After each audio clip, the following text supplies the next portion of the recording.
3월 11일 파주 브리핑입니다. 파주시는 코로나19 장기화로 침체에 빠진 지역 경제를 활성화하기 위해 2022년 첫 추가 경정 예산안을 편성할 예정입니다. 시는 2년 넘게 계속된 사회적 거리두기 시행과 오미크론 변이 바이러스로 지역 경제가 심각한 타격을 받아 종합적인 대책을 마련하기로 한 겁니다.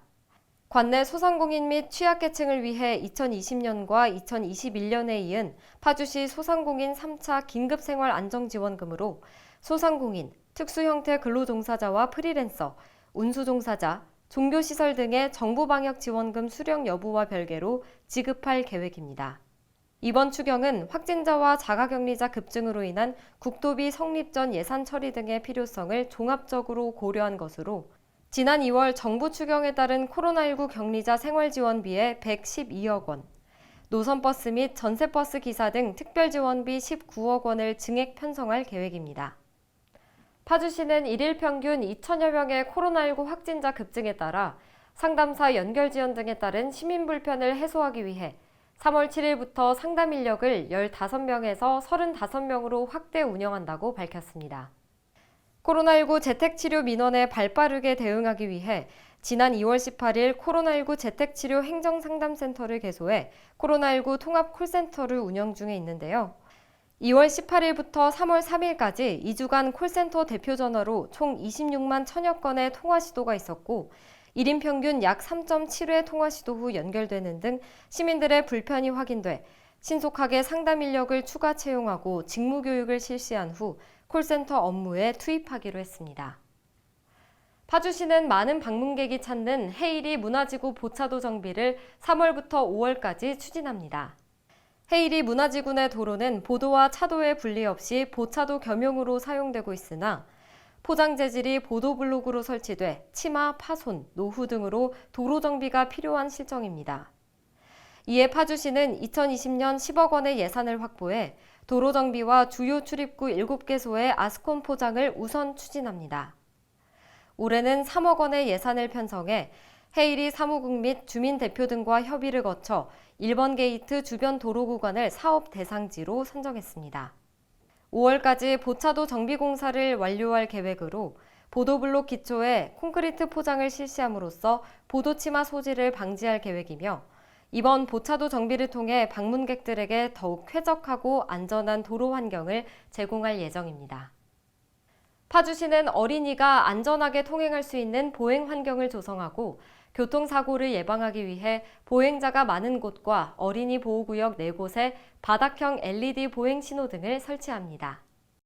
바닥형 보행 신호등 설치를 위해 국비 1억 2천만 원을 확보하고 1억 8천만 원을 편성해 보행자가 많은 금능역과 문산역 앞 횡단보도에 설치를 완료했고 어린이 보호구역 금향초교, 가온초교 입구 2곳에 추가로 설치할 예정입니다. 바닥형 LED 보행 신호등은 전멸등이 바닥에 표시돼 스마트폰을 이용하는 보행자 사고 위험을 줄여주며 야간과 비가 오는 날에도 횡단보도 신호 점등색을 쉽게 인식할 수 있어 사고 예방에 도움을 줄 것으로 보입니다.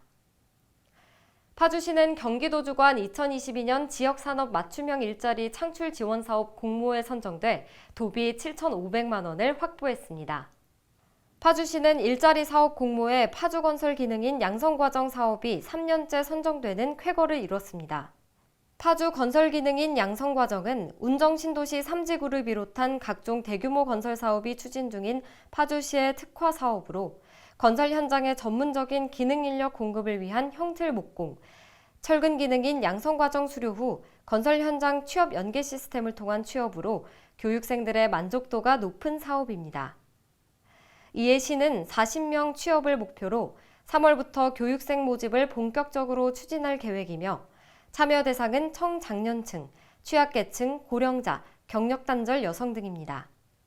파주시는 장애인이 코로나19 확진 시 재택치료 및 자가격리 기간 동안 돌봄 공백이 발생을 해소할 수 있도록 부모를 통한 코로나19 자가격리자 24시간 활동 지원 급여를 추가로 지원합니다. 자가격리자 24시간 활동지원급여는 한시적 사업으로 장애인 활동지원급여 수급자인 장애인이 코로나19로 인해 확진 자가격리 시 해제 시까지 1일 24시간 장애인 활동지원급여를 지원하는 방식으로 제공됩니다. 이 서비스는 인근 활동지원기관에 수급자의 가족 친인척을 장애인 활동지원사로 등록 후 보건소에서 제공하는 2시간 안전교육 수료 절차를 거친 후 활동지원 서비스를 수급자에게 제공하면 격리 해제 후 예외 지급을 청구해 지원받을 수 있습니다. 파주시가 5060 신중년 세대의 행복한 노후 준비와 제2의 인생 설계를 위한 평생교육 사업 지원을 3월부터 대폭 확대합니다. 프로그램은 3월 중순부터 참여자 모집 및 운영을 시작하며 공모를 통해 선정된 시민단체, 미술관, 복지관 등 보조사업자 6곳에서 인생 설계, 취업 특화, 건강 여가, 사회 참여를 위한 프로그램을 운영합니다. 프로그램 내용으로는 은퇴한 신중년을 위한 인생 강좌와 자서전 출판 과정, 중년 여성의 경제적 자립도 제고를 위한 전통 매듭 공예 강사 양성 과정, 건강하고 우아한 중년의 삶을 위한 기초 체력 운동과 한국무용 과정, 식물의 이해와 정원 소품 만들기 등 정원 관리 교육 과정, 다도교육 지도사 양성을 통한 파주시 특화 도안 제작 및 찾아가는 재능 기부 과정, 미술관에서 즐기는 아크릴 페인팅과 가죽 공예 과정입니다. 파주시는 2022년 공공체육시설 개보수 지원 사업 공모에 선정돼 국비 6억 3천만 원을 확보했습니다. 이로써 기존에 선정된 3건을 포함 2022년 공공체육시설 개보수 지원 사업에 총 19억 5천만 원의 국비를 확보했습니다. 이번에 선정된 공공체육시설 개보수 사업은 파주 스타디움 체육시설 이용 장애인의 불편을 해소하기 위해 장애인 화장실, 보행로 개선, 장애인 편의시설을 추가 설치하는 사업으로 올해 설계 및 공사를 완료할 예정입니다. 파주시는 코로나19 확산세 속 감염에 취약한 임산부들에게 신속항원 검사 키트를 무상 지원합니다. 신청은 오는 31일까지 주민등록 주소지 읍면동 행정복지센터를 방문해 신분증 및 임산부임을 확인할 수 있는 서류를 제출하면 되며 해당 서류는 임신 확인서, 임산부 수첩, 초음파 사진이나 앱 등 폭넓게 인정됩니다. 확인 과정을 마친 임산부는 5주 동안 1, 2회에 걸쳐 사용할 수 있는 1인당 10개의 신속항원 검사 키트를 지원받을 수 있고 가족관계 증명서를 제시하면 배우자 직계존속 또는 형제자매의 대리 수령도 가능합니다. 지금까지 파주 브리핑이었습니다. 시청해주신 여러분 고맙습니다.